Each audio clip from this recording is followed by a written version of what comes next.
And Super Eagles team big coach Salisu Yusuf is sending a SOL message this morning. He's saying that the team has been left alone since they returned from Ghana. He's saying they are training alone, no moral support from officials of the Nigerian Football Federation. That is the situation of things here in Nigeria as far as preparation for the second leg of the 2022 CHAN qualifier between the Black Galaxies of Ghana and the Super Eagles Team B is concerned. Welcome to Nigeria Super Fans Forum. My name is Oluwafemi Ashaolu, and today on the show is going to be another wonderful ride with us right here in the studio. And of course, we'll be going to Ghana.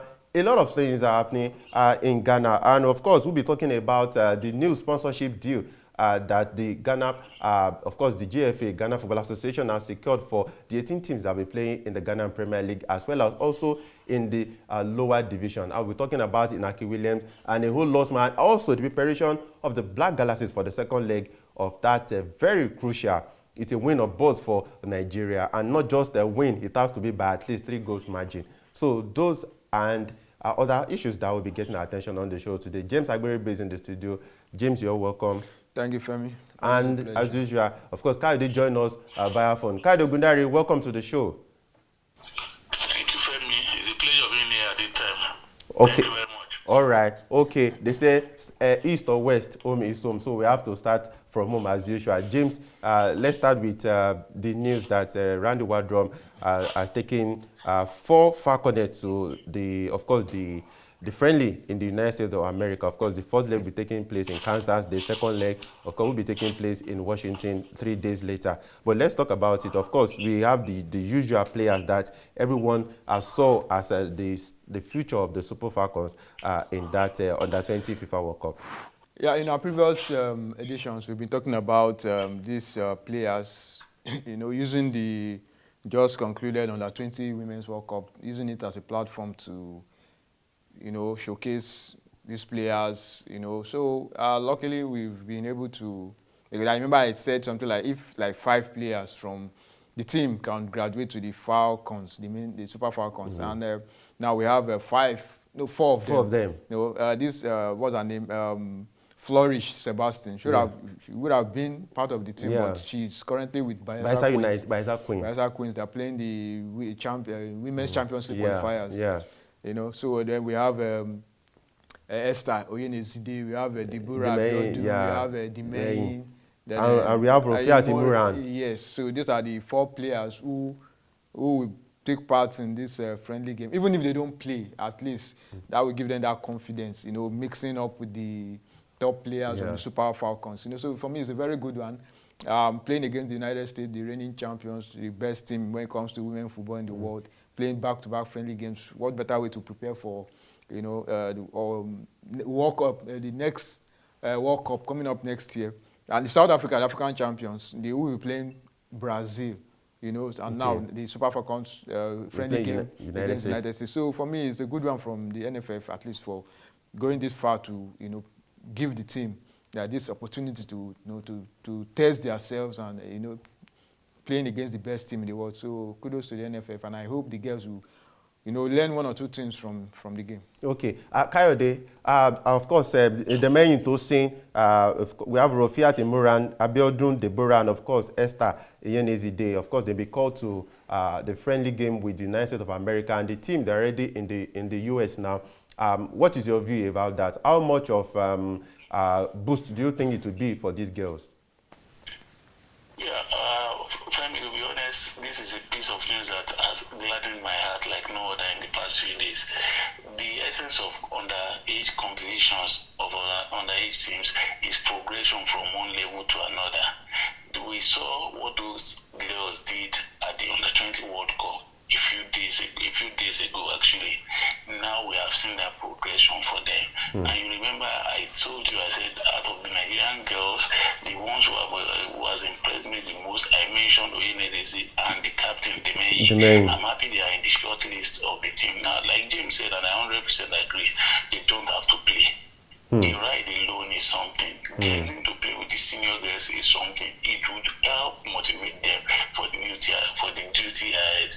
You don't forget that in 1994, the great Ronaldo was in the Brazil team to the US 94 World Cup. But he didn't play. It served him well. was a learning curve for him. It is a learning curve for these girls now. They are going to get better. The experience will do them well. Then we'll say that they cannot, because already I saw the way she was already playing like a potential Super Falcons captain. That's the kind of this thing I have in the kind of trust I have in her abilities, and already she's beginning to fulfill it. Onomie will not be playing forever. At the point she will leave.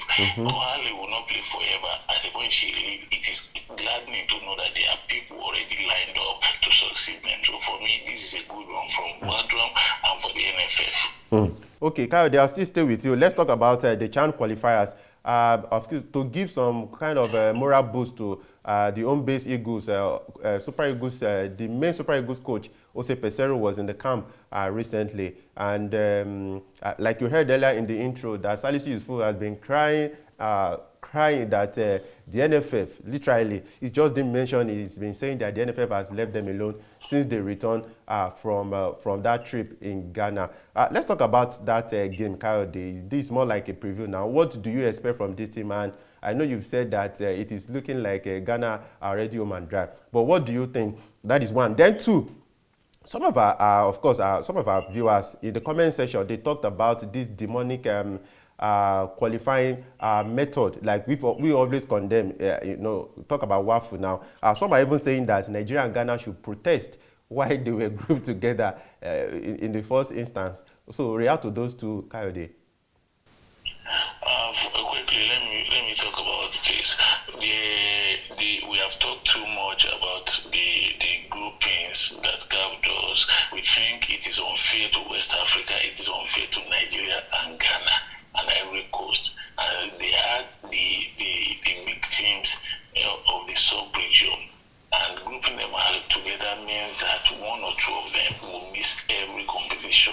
So for me, it is unfair where Nigerians sat down to agree with that decision. I do not know. Where Ghanaians sat down to agree with that decision, I do not know. And I ask myself, what is the quality of representation that we have as Ghanaians and Nigerians, that we will see an agreement that was meant to jeopardize our interests, and yet we'll sit down and applaud it. That is the problem that we have had as a people. And I don't think that will change anytime soon, because those who are supposed to change it, they are the ones now running as a trying to perpetuate themselves in office. Having said that, the game against Nigeria, against Ghana, I like being practical, even though some of our fans I have not endeared myself to them. Let me put yourself in the shoes of Ghana. If your team had won 2-0 in the first leg, and you have come for the second leg with a host that is under pressure, with everything apparently working for you, would you even open your mind to think that there could be a ghost of a chance for the opposition team? That's one. I'm sure you will say no. So, and like one person, somebody said in the comment section that I read, if you did, he said there is no miracle in football. I do not agree also that there is a miracle. You will only create your own luck. Ghana have created their luck. They lead by 2 goals. It will be, nothing is impossible in football. It will be a minor miracle if Nigeria is able to go past them into the competition proper. That's what I think. Okay, thank you, Kayode. Please still stay with us on via phone. James, what do you think? Salisu Yusuf is saying that no moral support, there is no care for the team. He said you can see, because it was an interview with a media outfit in Nigeria. He said you can see everywhere is dry, no presence of any NFF official, no support since we got back from Ghana. Well, I think you just focus on the task at hand. You've lost the first game, so the only thing you need to do now is to just focus on the game. Come up with better tactics to, overcome the Ghanaians. You have everything is against the team now. So, Peseiro was in the camp. I think that one is enough motivation. So I don't know what he's talking about. As if the presence of the NFF president or vice or whatever we alter anything. Just focus on the team, train and hope for the best. So that was just it. I just pray they come out to their A game, but like I said in their previous edition, it's going to be a very tough task. You are playing against a Ghanaian team who last appeared at that tournament 2014. They missed like 3 straight. They've missed 2 editions now. They missed the 2016, 2018, and 20, and they missed 3 editions. So what better way to get back to the competition than, you have the opportunity against your bitter rivals. You are 2 goals ahead, you didn't concede, and you now let it slip because the Nigerian team is trying to fight back. Like I said, I hope Nigeria wins, but realistically, everything points to Ghana qualifying for the competition. So who's going to be under pressure, Ghana or Nigeria? The Nigerian team, because the Ghanaian team, they don't have any. Just like what happened in the qualifier for the World Cup, when the first leg ended 0-0, it was not even advantage Nigeria, it was advantage Ghana because they didn't concede at home. So you just have to go out there. And we also saw what they did. They scored, and Nigeria couldn't score more than a goal. So this one now, they are coming to Nigeria with 2-goal lead, and they're playing against, like I said, their biggest rival. And you have this kind of advantage. You're not going to allow this kind of advantage to slip. So they have so many things motivating them going into this game. So for me, Ghana will still edge this one. Honestly speaking. Okay, James, let me stay with you. The NFF election, I don't know, maybe perhaps the NFF election is what is getting the attention of the Nigerian Football Federation right now. The election will be coming up at the end of this month, September. But Inaki Williams, the chairman of the Football Association in Lagos State, he has come out to say that he has thrown his heart into the ring, and it seems like he's the favorite candidate now, the way he stands. And he said he wants to return Nigeria to the glory days. And people are asking that it means you are indirectly indicting yourself, meaning that you've been part of the group of people that have ruined our football for 8 years.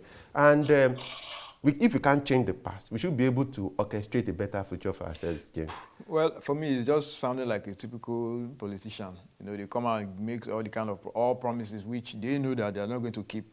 But the whole idea is to just get, they have a target, and his target is to get to the office. For me, I am not expecting.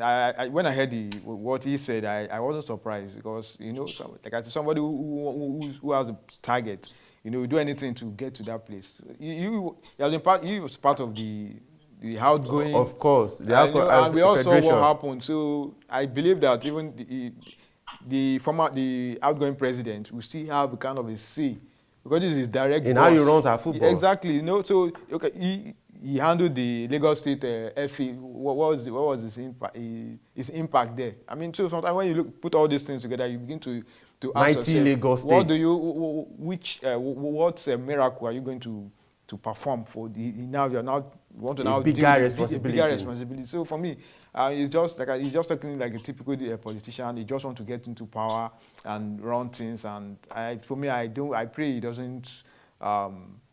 doesn't become our next president, because we are going to see something like a continuation from what we saw in the outgoing administration. So I just pray we get somebody who will take our football to the next level, because we are tired of all this. As if our football is in the mud now. We're just like taking like 2 steps forward, like 10 steps backwards. Nothing is even. You are looking at the team.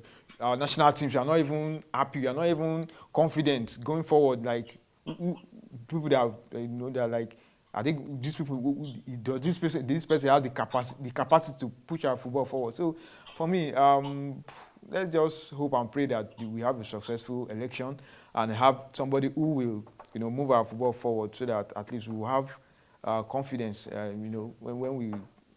when we're talking about our football. So for me, that's just it. Kayode, I know this really interests you. Of course, I know you've been following the NFF election and preparation for the NFF election, I meant to say. And Inaki Williams, we've had Jonathan Akuburi, we have Peter Seidu, we've had a couple of them. I'm sure Gara Gombe he has also, like I heard, he has thrown his heart into the ring. But Inaki Williams is one man that gets a lot of attention of a lot of people, asking him what was his impact, or what has been his impact in the outgoing federation. And the Northern Bloc in the NFF, they've come out to say that they are like saying, the local parlance here in Nigeria, we say Milokon. That is the slogan that some politicians are using ahead of the 2023 election. They are now like saying it is their turn.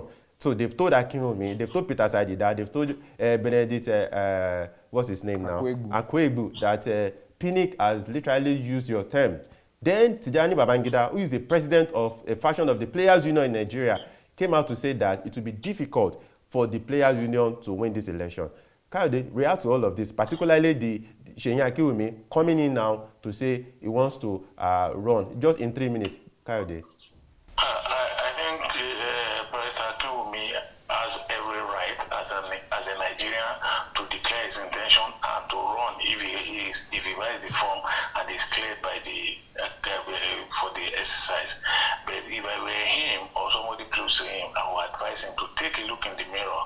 Wherever they think Nigerian football is today in the gutter, is a prominent part of where we are.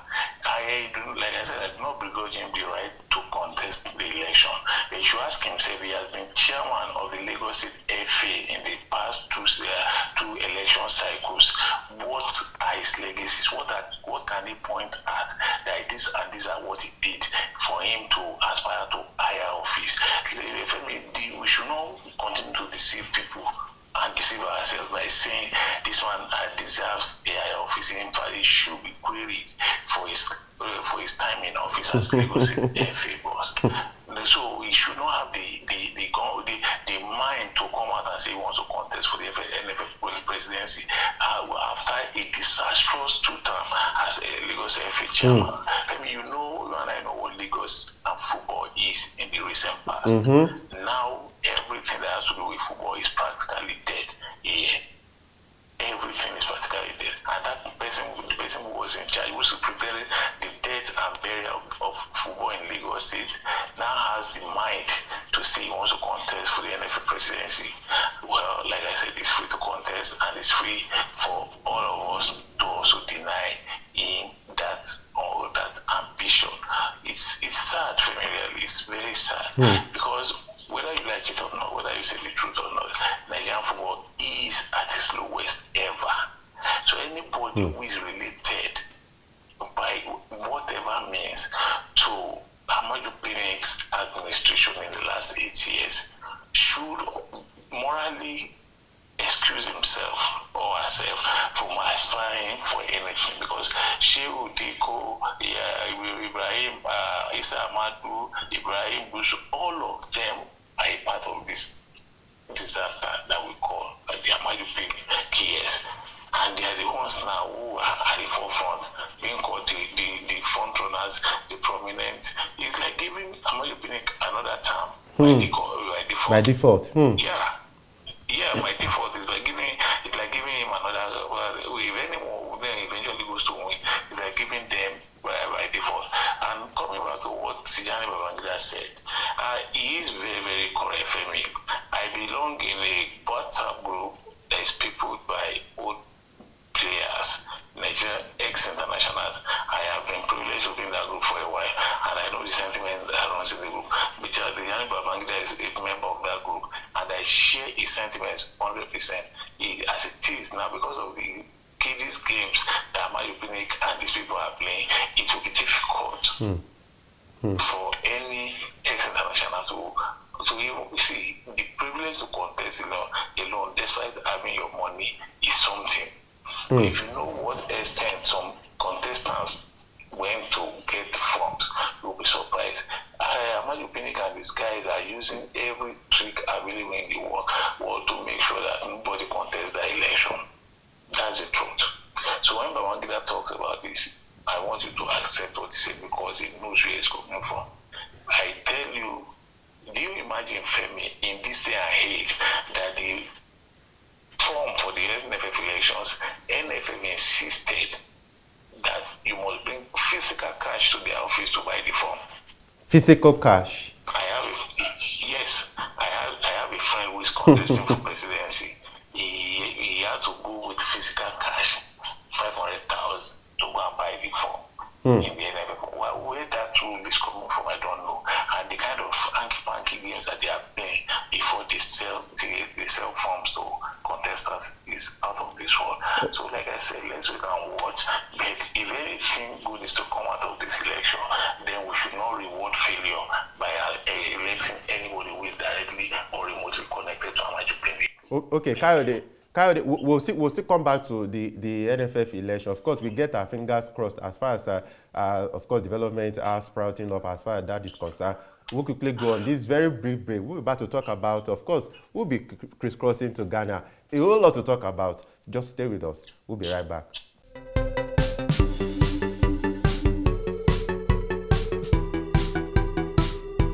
Welcome back. It's still Nigeria Super Fans for, of course, in the first part of the show, we've been talking about a whole lot happening right here in Nigeria. But now, of course, we'll be talking about other football development in Ghana and, of course, in other parts of the continent. Of course, we'll be beginning with the GFA. But before I go on, we'd like to thank our viewers for staying through to us. Of course, some of your comments, it gives us goosebumps, I tell you, and it always encourages us. So we appreciate, from all around the world, we appreciate you so much. And of course, we had a new subscriber. We have Frank Queremi. Of course, we say thank you. And a lot of people are saying that someone actually said I should clarify if Nigeria got dropped in that first game against the Black Galaxies. No, there was no. It was a very fair game. Of course, the first goal, it was a penalty because obviously the Nigerian defender, he blocked the ball from direct access to the net with his hand. So there was no robbery at all. So I think I've clarified that. Okay, let's move to Ghana now. The GFA,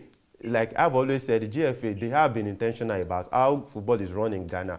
That has been evident from climbing down hard on teams who are involved in match fixing to how the competitions are organized. And of course, now they've secured a free boot for the 18 teams that will play in the Ghana Premier League. 18, they've secured boots. I'm talking about a huge number of boots that will be supplied to them for years to come, and it's beginning from, I think, January 2023. It's what we've talked about here. Be intentional about how you want it to see, and we've seen it playing out in the national team, in the Black Stars, in the Black Galaxies, and of course, even though Ghana didn't do well, of course, we saw what the ladies did at the FIFA Under-20 World Cup. I think it's really a massive kudos. And of course, also, they've secured a sponsorship for the lower division. I'm talking for men. So Access Bank will be sponsoring that league for $250,000. James, this is what we talk about every time. Yeah. The intentionality, and of course, ensuring that the league runs smoothly. Mm-hmm. This is coming after they secured $6 million for the sponsorship of the league over the next 3 seasons. This is highly commendable. Yeah, kudos to the GFA. This is what we always preach about, talk about, shout about. I mean, it's not just about playing football. I mean, when all these other small things come into the league, it gives motivation, inspiration. It goes a long way in helping the league. I mean, for the GFA to come out to strike this deal where the players will get boots and also looking out for the lower division team, it just goes to show that they are doing everything possible to make sure the Ghanaian league is well run. These are those little things we do that inspires players to go all out and give their best. So, like I said, kudos to the GFA. I hope our own Afriyie will do the same thing, because all we always hear about the Nigerian league is negative stories, So the GFA, they've done well, and I believe there are more goodies to come, in the Ghanaian league, because we've seen players, transfer directly from the Ghanaian league to European leagues. If the league is not well run, where you have talented players in the league, I mean, all these things won't be happening, So when you have the talent, you just have to go a long way in making sure that everything is in place, to bring out the best. Because once they know that there are goodies attached to the league, playing the league, I mean, they will continue to do well. And once again, kudos to the GFA. Okay, Kayode. Okay. You heard the GFA, they've secured a free supply of boots to the 18 teams in the Ghana Premier League. I'm talking about boots from Puma, and a total of 540 pair of boots will be supplied to the 18 teams that will be playing in the Ghana Premier League. And of course, that supply will be starting from January 2023. That is next year. And a total of 1,440 boots free will be supplied to teams in the Premier League as well as teams in the lower division. And of course, also we heard that the GFA, they've secured a sponsorship deal with Access Bank. You know why I'm laughing? A lot of Nigerians actually reacted to that. So $250,000, Access Bank will put in $250,000 in the lower division of the Ghanaian football. Coyote, highly commendable. I understand why you are laughing, and I will also laugh with you. When I saw the story, I shook my head. You ask yourself, what is the difference between Ghana and Nigeria? If Access Bank, a wholly owned Nigerian bank, although it's in Ghana international, of course, businesses in Ghana and other countries now, what made Access Bank to drop such an amount of money for the GFA? Why is the parent company in Nigeria is not doing that? The difference is in the accountability for me. You see, when you're a corporate financier, you look at companies, you look at courses that will be accountable for every kobo they get. Because you cannot just be throwing money at events and throw money at everything, and you think that's how to sponsor a team or an individual. I'm happy with it. Fine, it may look like small, but what I always tell people for me is that 1% of 100 is better than 0% of nothing. You understand? Yeah, this is a good stepping stone. With the right amount of engineering, Access Bank could be asked and could be encouraged to do more. Yeah. Other companies will other corporate bodies, of course. Yeah, other corporate bodies will come in too. So you ask yourself, why is this not happening in Nigeria? All the voodoo sponsorship that we have had under PNIC, we saw the Access Bank deal now, and we heard how much is to be paid. I am not sure that we've had that under PNIC. The only thing we hear is we are being sponsored by this XYZ, and by tomorrow our degree of dependency on federal government will have been 93%. At the end of the day, you will not see the money, you will not see how much has been put in it, you will not see anything. So this opacity, this tendency to hide things in plain sight, this tendency to be dishonest as scrupulously as any human being could be, is what sets us apart from what sets the NFL apart from the GFA. Well, and hopefully, like I keep saying to me, this is personal for me. I pray we never see the plague that is the Ahmad-Pinnick regime again in our football, because you see, it will take us a long time before we begin with the implication of the kind of harm that this man has done to Nigerian football. So while I wish Access Bank and the GFA a holy matrimony, I pray that the goodies flow our way if we have the right people in office. Only matrimony. Okay. Let's still kind of very briefly in 2 minutes now. The Ghana Football Association, they postponed the curtain raiser for the season for the new Premier League in Ghana because of the involvement of players of Arts of Folk and of course Ashanti Kotoko in national team assignment because Arts have 5 players in the Black Galaxies, and of course they are giving Kotoko time to prepare for their CAF Champions League qualifiers against the Burkina Faso side. Of course that game will be coming up on September 9th. So the curtain raiser in Ghana has been postponed. Very quickly, what's your reaction, Kayode? Honestly, if I tell you that there's anything I want to say, nothing. It shows that although I would have loved the game to hold, because if you say you want them to prepare, there won't be a better preparation than playing against their arch rivals. That will help them improve. That's a great A match. But you know what? It is also good to think about injuries to key players. So in that other sense, you could say, well, the GFA and the clubs are both trying. But I would have loved a situation where that game is postponed for a future date. Maybe when the league hits the halfway line, you could ask them to play the game since it's a one leg one. And certainly it will take place. Certainly. You said? I said certainly. I know the game will still go on. Yeah, it should. The match will take place. When it should for them, it should be like maybe at the midway when the league is halfway, you could ask them to play the game and not play at all is what we should all find out.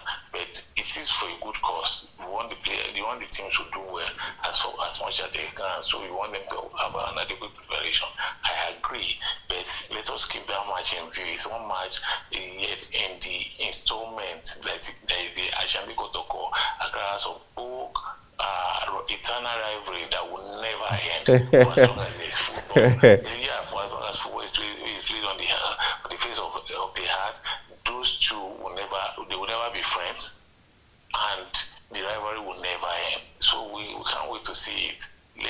Let's keep our fingers crossed. Okay. Before we go on, I would like to say that excuse me, our heart goes out to the families of Emmanuel Bafo, a former Ashanti Gold player who was involved in a car crash in the U.S. Very recently. He's in a serious condition at the hospital. He had just one cap for the Black Stars. So I know that some of our Ghanaian viewers, of course, they will know Emmanuel Bafo. They say was returning from his night shift in the U.S., where he currently is now, and he had a very ghastly accident. It was actually a head-on collision, so we wish him all the best. James, let's talk about Inaki Williams. When Asamoah Gyan said you guys should take him to the World Cup, you guys said he should go and sit down. Now, for the first time in 6 years, Inaki Williams has got injured, and he will be missing, of course, a number of La Liga games for Atletico Bilbao. He's had a record of 236 consecutive La Liga games, but on Monday, just this Monday, he picked an injury against Cadiz. When Asamoah Gyan said he wants to go to the World Cup, you guys should have just allowed him, JJ. No, is it a bad omen? no. Why now? No, I believe he's going to overcome the injury. The guy, he has really tried for the number of seasons. Consecutive games, 236 consecutive games. Just goes to show that the guy is a very fit player, so. He's an African, true and true. I pray it's just a minor something that he will, at least I believe he should be able to overcome it before the World Cup. This shouldn't give Asamoah fans the opportunity to start celebrating, because I believe Inaki will surely come back from this injury, and hopefully he's going to make the squad to the World Cup, because he's a quality player who I believe will add something to the Black Stars forward line. He has proved it at the highest level, playing at La Liga with Atletico Bilbao. He has done very well for them. But the fact that he has played this long goes to show that they have confidence in him. And I believe this is just minor. We've had players who suffered injuries, very bad injuries, who still came back. So I believe he's going to bounce back from this, and hopefully we are going to see him at the World Cup. He's going to. That's what I believe. That it's just a minor something. He will knock it off. Kyle, did you agree with James? I know you were one of the set of people who said Asamoah Gyan should just take the back seat. But for the first time, after 236 consecutive games, Inaki Williams will be missing this weekend. What do you think? Very quickly, in 1 minute. Yeah, Femi, I think every disappointment is a blessing. Inaki Williams should and deserves to rest in preparation for the big assignment ahead of Ghana. Okay, it's not a bad omen. Yeah, it's not. As for Asamoah Gyan, I say maintain that he should go and take a deserved seat. Let him sit down and watch the World Cup from home, like all of us are going to do. He doesn't have any business in that team. He should respect himself and respect his legacy and stay away from that team. Even if there are a handful of people pushing him forward, he should not push himself, or else he will rubbish himself. Let us wish Inaki Williams all the best and pray that he comes back quickly, but I am sure that the rest will do him a lot of good in preparation for the World Cup task ahead. Okay, Kayode, in 1 minute we are far behind schedule. Let's look at Guinea. Of course, the military junta in that country, they have said that they will release funds to expedite their bid for the 2025 Africa Cup of Nations. What do you think? Do you think our military government that illegally overthrew a civilian government should even be considered at all by the Confederation of African Football? It's very, very funny. But like I said, stranger things have happened in football. This is Africa. Welcome to the black continent. Anything goes. We are only black in color, but we are not black in the mind. Yeah, I'm also black and proud. But yeah. The truth must be said sometimes, no matter how awkward. So that's why I said welcome to the Black continent. So what do you think? Do you think it should even be considered at all by the Confederation of African Football? Absolutely not. Absolutely not. We know no way should this even be up for debate, Femi. We should not even be. You see, the country, as much as I want this to go around, I want it to go around because what I know, what this does is it helps infrastructure in countries that it goes to. It also helps revive the local economy a bit. Because, of course, if Nigeria, with our attendant delegation, with France and everybody, goes to Guinea, for example, I know that in the 2 or 3 weeks that they're going to stay in any part of Guinea will witness that a growth in their economy. But then you also have to look at it from another point of view. I'm looking at this from a humanistic point of view now.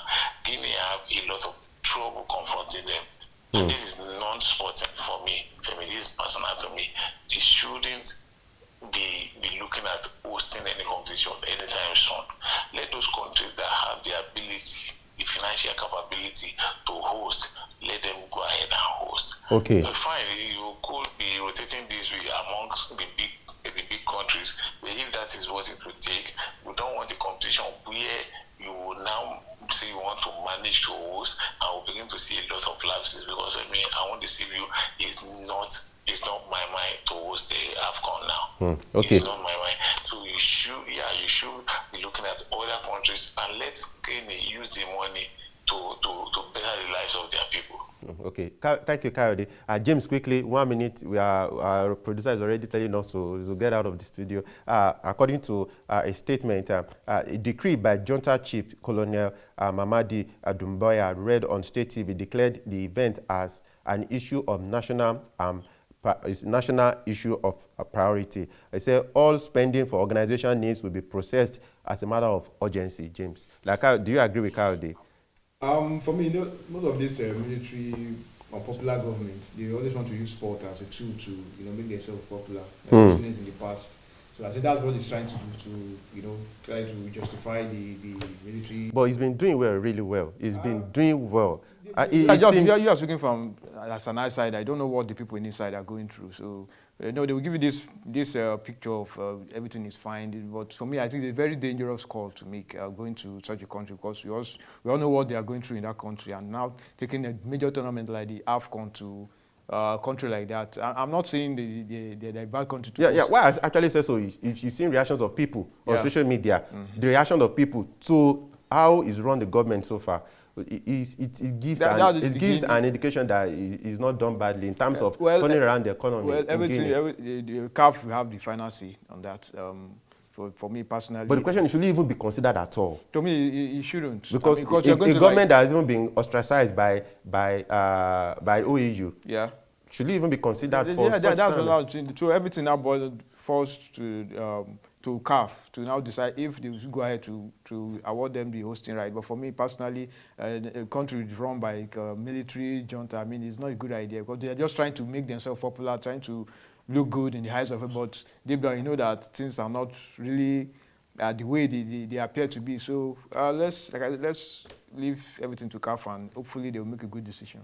James Agberebi, thank you for coming on the show. Always a pleasure, Femi. Kayode Ogundare, thank you so much for joining us via phone once again. Thank you for having me. It's always a pleasure to be here. Okay, so tell us, when are we going to see your face? Very, very soon, Femi, sooner than you expect. Oh, okay. I'm going to come like the biblical, the proverbial thief in the night. You will not expect it, but you will just see me in the studio. Oh, okay. Very soon I will be there. Okay, so just tell us so that we won't lock our gate, okay?